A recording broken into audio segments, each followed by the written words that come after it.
Hello. Thank you for taking time to watch this latest video of the newest addition to my Etsy shop, So She Goes. Uh, Today I'm going to be demonstrating some of the stitches that this lovely Singer 403A can make for you. This is part of Singer's 400 series.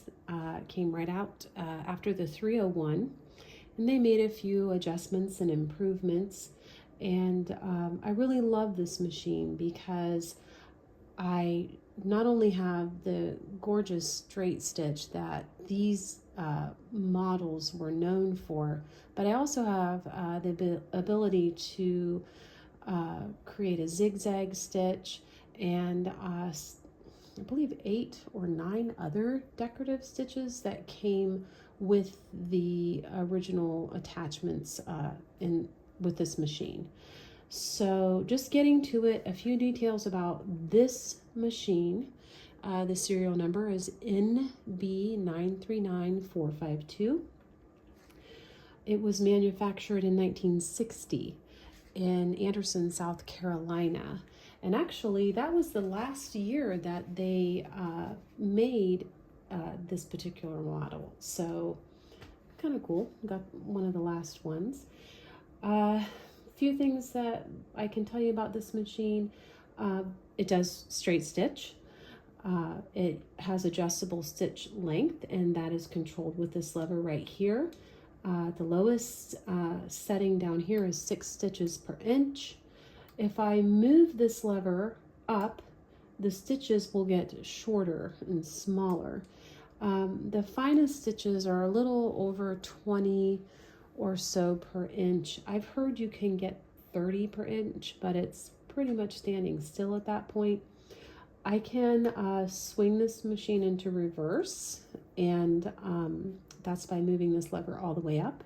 I can lock my stitch length, so if I'm sewing and I want to be able to go to reverse and then right back to the setting that I was sewing at, I just turn this little dial and it will press down against this plate and prevent this lever from moving any further than where I've set it. I have a built-in bobbin winding system with this machine. The bobbin goes on this little pin here. We flip the bobbin winder up. There's a clutch on the end of this hand wheel, which I would just turn, let's see, counterclockwise to unlock. And what all that does is it stops the needle from spinning when the hand wheel turns. So I'm not running these parts of the machine unnecessarily. I can wind the bobbin. When I'm finished, turn the clutch back clockwise. Now the needle moves again. So anyway, built-in bobbin winding. Another really cool feature that came out with the 404s was this little lever here, and it says throat plate position. And what that means is when you're sewing, your feed dogs are always moving, and that's what controls your stitch length. So if I have it set on 6, they're going to make longer movements.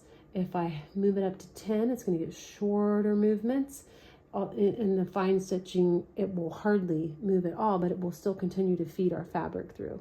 So if you wanted to quilt or free motion quilt with this machine, or if you were darning a garment, you wouldn't always want the feed dogs engaged. So with the 400 series, they took and added this little lever here. It used to be controlled in the 300 series by a little dial down here. You would turn and the feed dogs would lower down into the machine where they wouldn't contact the fabric anymore.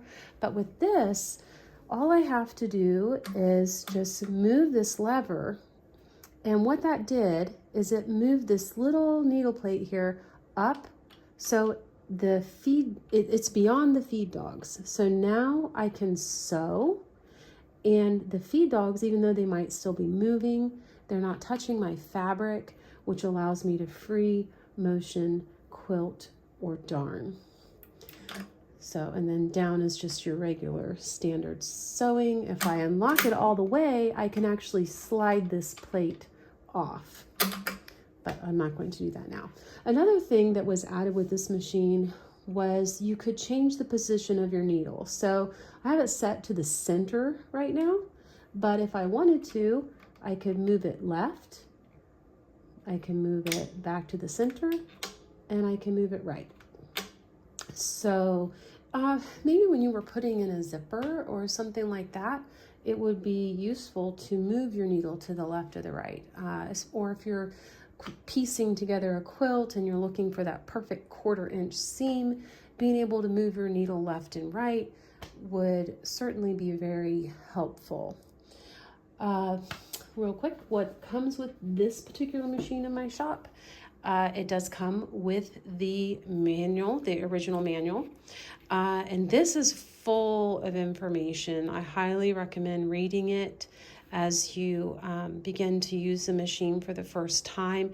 It's going to give you recommended settings for certain stitches. I have found with the 403s, if I'm going from a straight stitch to a zigzag, I might want to consider changing my tension a little bit so my stitches turn out perfect and uniform. So I highly recommend reading the manual that it comes with. Another thing that it will come with is the set of attachments that would have originally came with the 403. And in this box, let's see if I can open it here. There we go. First of all, you have all the additional pattern cams that would have come with this. So I don't know if this will focus for you. Let me see if I can find one that has a...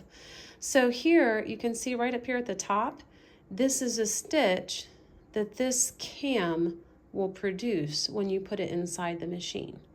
So the zigzag cam I already have in the top. That's the one that I'll be using in this demonstration. I probably won't do any more just because of time. I don't want to take your whole day to show you this machine. And there are additional feet in this box. There's a ruffler foot, a cording foot, a lot of binding foot, and then I'm including five of your class 66 bobbins, which, you know what, you can still buy these in the store, and the plastic ones work just fine with these machines, but there'll be 5 metal bobbins that come with it. Let's see, I think that's about it. So I'm going to just start out showing you the regular straight stitch. I'll demonstrate the zigzag stitch for you. Last thing I should talk about, the foot controller that always comes with this, these machines, the original foot controller, is not coming with this machine. I am providing a brand new electronic foot controller. Today I'm going to demonstrate with my personal controller. It's just like the one I'm selling with the machine. However, it's not, the one I'm sending to you isn't opened. But it looks like this.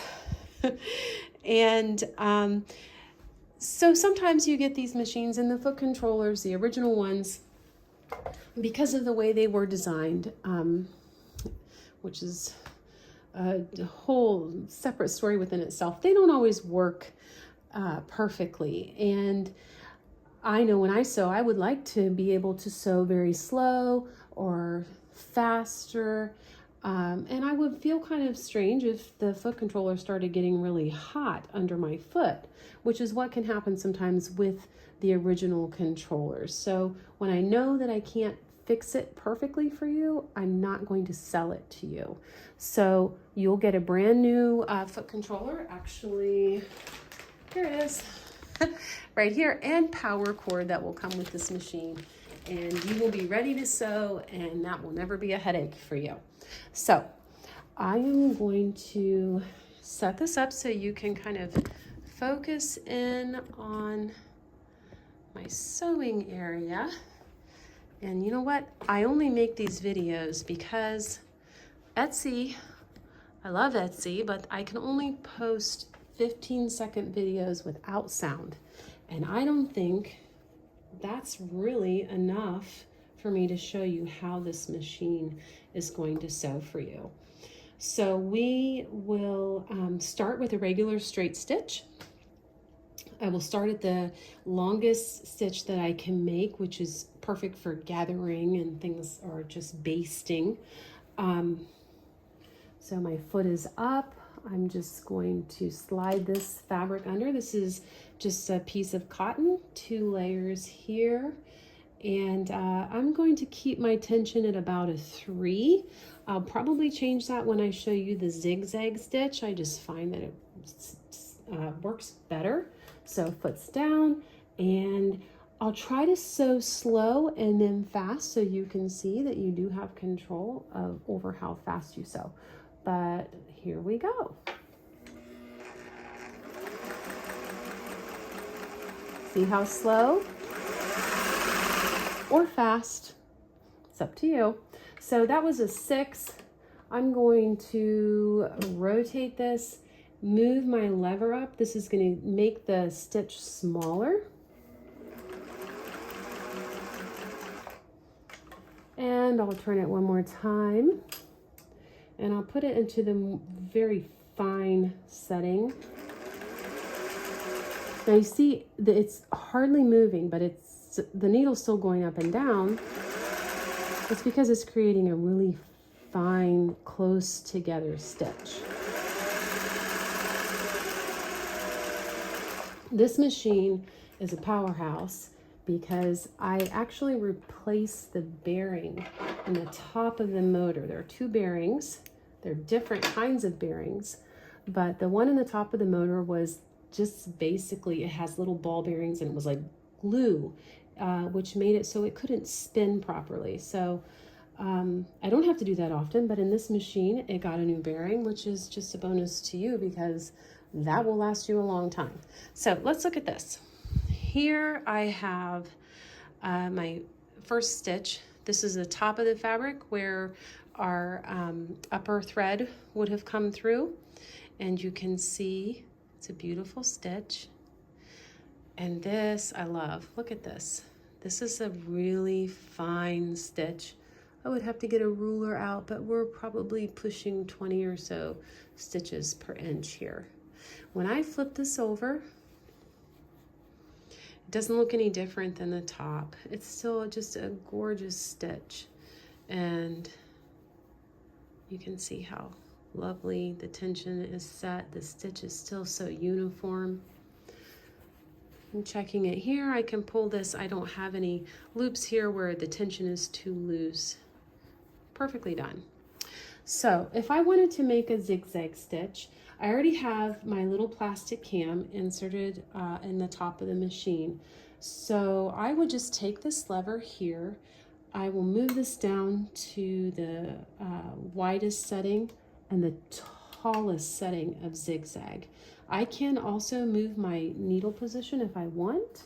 I'm not going to. I'm going to increase my tension just a little bit. And I'm going to start with just a standard zigzag stitch. Now, what happens when I do this, my zigzag gets closer together and closer, and this would be almost a satin stitch.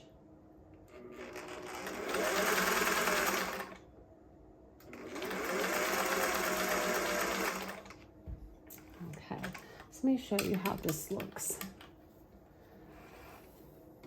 I could keep going with how close these stitches were together, and it literally would become a satin stitch. So this is the zigzag, which you can totally control. I could also control the height of this by moving this lever and making it shorter. Here we have the back. So beautiful looking. Okay, so this machine, Obviously, the zigzag and the decorative stitches are what makes it special, but this is still a really powerful machine. They did have the heavy duty 404, which there is one right now for sale in my shop. But this is still super strong. So if you decided you wanted to top stitch some, let's say a pair of jeans, or if you were working with something heavier, canvas or cargo or something like, cargo pants or something like that, this machine would probably still get the job done. I would even say that if I were working with garment leather, I could probably sew it on this machine as long as I had the right needle and the right foot. So I'm going to show you how it can power through some heavier layers of fabric. I'll stick with a straight stitch on this just for time's sake, but I'll start out now. I have a really long piece of cotton and it is 2 layers to start, but as we go, we'll build up and we'll build up to 16 layers of fabric. And then we'll be done because this video is getting long. So I will not change the stitch length as I sew because I want you to see that as I transition from 2 layers to 4 layers to 8 layers to 16 layers, my stitch length doesn't change. Also, I want you to know I'm not changing the tension as I go or the pressure of the presser foot. It's just a beautiful machine, and it really, you don't have to think about that when you're sewing with one of these. So we'll set the stitch length, I'm guessing about an 8. That should give us enough that we can see what's happening. And I'm just going to start sewing. Now, before I go too far, I want you to go ahead and fold this long piece of cotton up. And now what I'm doing is I'm going to be feeding 4 layers in. And I can fold it again and just listen to how hard she's working. It's amazing. Now this will go and transition into 8 layers. And this is just a standard needle. There's nothing special about the needle I'm using. And now here, this is 16 layers of cotton. And there she goes. She just plugs right through. I'm gonna put my needle down. And I love these electronic foots. I like the old ones that came with the machine, but these just, I can count on them no matter what. Here we go.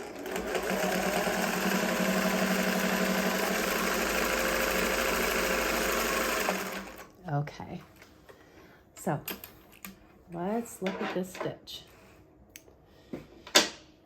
This is the top of the fabric, so the thread that's feeding through the upper tension, and you can see the stitch.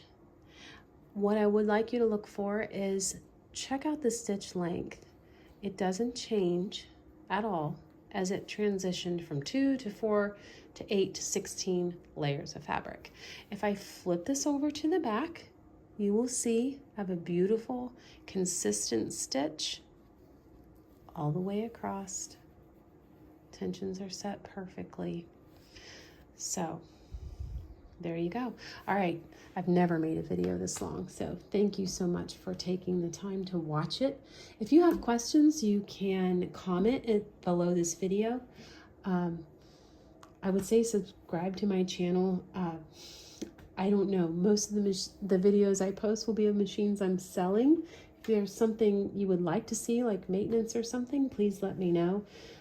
If you visit my Etsy shop and you have a question about this machine, just send me a message. I will do my best to answer it for you. Thank you so much for your time and your patience. I am not a videographer. I fix machines, so I'm doing my best, and I appreciate you taking time to watch. Have a great day. Bye.